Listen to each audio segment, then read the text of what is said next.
Hello, I'm Pete Herbert and welcome to this month's short CPD webinar, which is going to focus on the Economic Crime and Corporate Transparency Act 2023. This is a bit of legislation we've been talking about a lot over the last couple of years. It's now finally achieved royal assent. We're going to therefore talk through some of the key considerations of the Act in terms of accountants and also what's going to happen next. So there we are, it's finally here. The bill passed through the House of Commons in the spring of 2023. There's going to be much deliberation and scrutiny in the House of Lords over the summer, but it has now achieved royal assent as of 26th of October 2023. As we'll see, one of the key considerations, though, is what happens next in terms of time frame for implementation, and that still seems to be pretty unclear at the time of recording this particular session. Okay, let's run through 5 or 6 key points and just talk about what they actually entail and what needs to be thought about going forward. One point that's not particularly relevant in terms of accounts, but I think is very relevant in terms of professional firms generally, is that as we've expected, verification checks will be needed for directors and persons of significant control within companies and LLPs. This, remember, has never been a requirement at all previously. Many feel it's long overdue, and this is very much going to come in as part of the new Act. So key things to think about in terms of the process.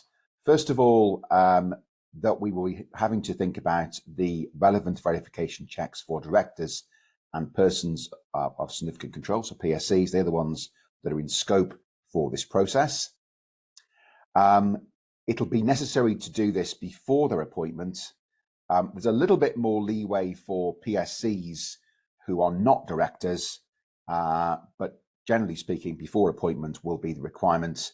An important consideration here, though, will be that once someone has been verified once, then that verification then is done, and there'll not then be a requirement to re-perform verification when perhaps they form new companies. So one individual could have multiple companies, but the verification checking would only need to be done once. And then that is sorted. How will that be done? Well, it can be done directly. The legislation talks about it being done directly through Companies House. I've talked about a lot on courses this last couple of years about selfie certification. So you take a photograph of yourself, a photograph of an ID document, submit those through a secure portal. That will then marry up the two images, and that will then get you over the line from a verification point of view. Or it can be done through an authorized corporate service provider. I think that will be the go-to mechanism for many in this situation. And without doubt, the legislation makes clear that firms of accountants who are regulated for AML with a professional body like the Institute or the ACCA will absolutely be in scope to be ACSPs. There will be a process to apply. But I guess if firms are doing verification checks as part of their AML protocols, they're in an ideal place to perform this process in terms of the requirements of Companies House going forward. And I think with that being a very key consideration for me in terms of firms, I'm kind of saying to people on courses currently, brace yourselves, this is coming. There's going to be a lot of work here required, certainly if firms do play that ACSP role, which I know many will. Timescale to be confirmed.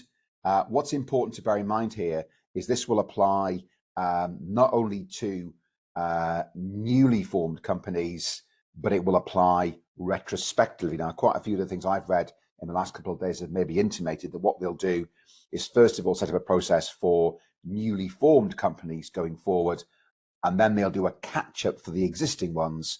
That will be a very, very burdensome process. Wanted to actually go through this this sort of protocol for every single company, albeit that once someone's verified, then that's them done. But yes, there will indeed be criminal penalties if this is not undertaken. So I think the really key thing to keep an eye on here is what will the timescale be for newly formed companies? What will the timescale be for the catch-up? This will be a very interesting area to track as we get second legislation over the next few weeks and the next few months. Okay, point 2, again, trailed much on courses over the last year or two. Abridged and filleted accounts are abolished. So small companies will not be allowed to file or indeed prepare abridged accounts.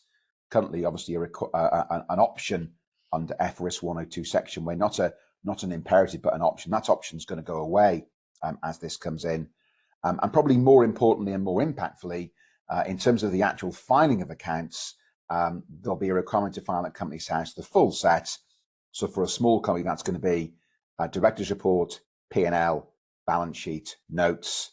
For a micro company, that's going to be P&L, balance sheet, notes. And again, one of the things I would say that's been really interesting on many courses last year or two has been the real, I suppose, the real sense of disappointment that where over many, many years as a small or micro company, you've not been required to file your P&L, and you've therefore been able to take advantage of profit privacy. That will not so much be the case going forward. And if that's going to be very, very damaging to a small or micro company, there might be implications there possibly in terms of that company, I don't know, forming an incorporated structure. I've even heard people on courses talk about companies becoming unlimited companies, where the actual tax regime will be the same as it would be for a limited company, but because the liability of the members is unlimited, then there's no filing requirement. So quite draconian steps for some off the back of this abandonment, as it were, of the option to file filleted accounts. Now, there is a chink of light here. I've certainly spied section 468A in the final legislation, where the Secretary of State may, by regulations, make provision requiring the registrar, on application or otherwise, not to make available for public inspection P&Ls for micros or smalls. Now, what that will look like in practice, I think, remains to be seen. Is that going to be something you could apply for on a case-by-case basis? But I have had some sort of soundings, actually, that what may happen in relation to subsequent secondary legislation to come in the next few weeks, next few months, is an actual a removal of the need for micros to have their P&Ls on the public record. So there will be a requirement for micros to file their P&L, but that information not to be placed on the public record at Companies House. So for those very, very, very small companies, that's a really helpful dispensation. Now, that's just a sounding at the current stage. I've not seen anything public about that, but one to certainly keep an eye on, in the weeks to months to come, as the detail here does indeed start to take shape. This is going to happen, this third point, I think, via subsequent legislation. So it's kind of on the radar, in the pipeline, but not happening yet. And again, I've read stuff in the last couple of days which has intimated that this is very much going to happen, where the rules around the number of times you can shorten your accounting reference period will align to the rules on how many times you can lengthen.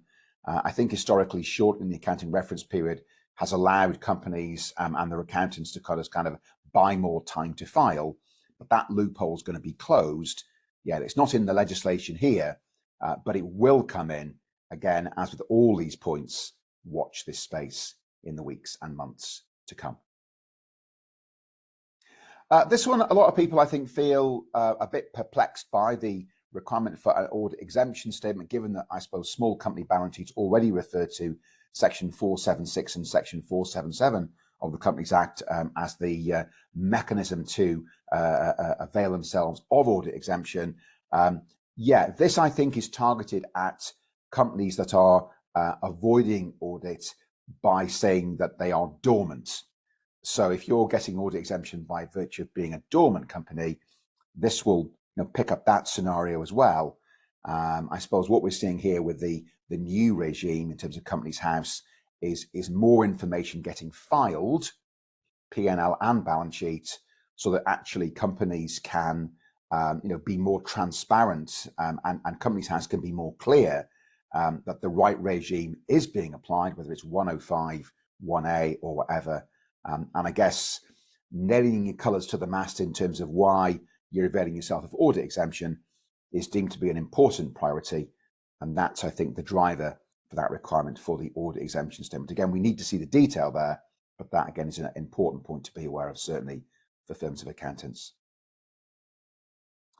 There's a new failure to prevent offence in respect of fraud. This, to me, feels really impactful.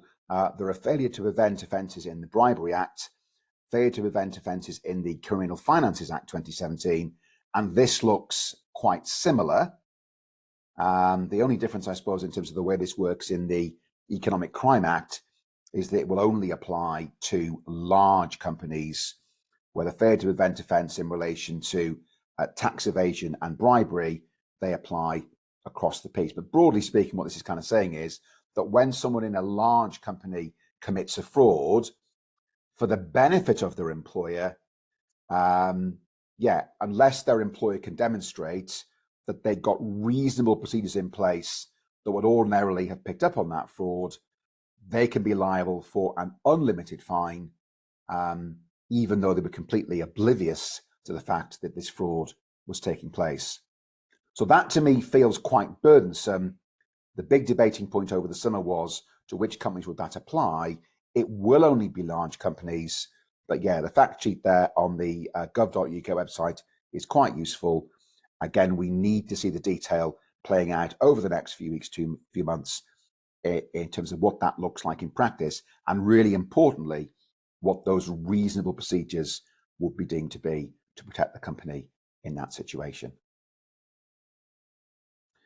Last one to mention, door left ajar for future changes regarding Companies House filing.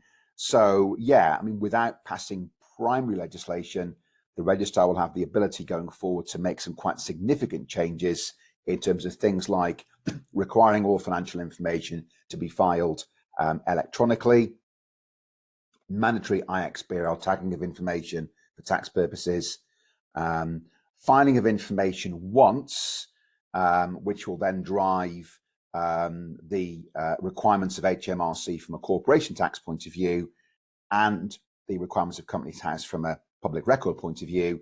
So no ability for companies to file with Companies House and HMRC separately, and also the ability of Companies House to shorten accounting reference periods, shorten the period for the filing of the accounts.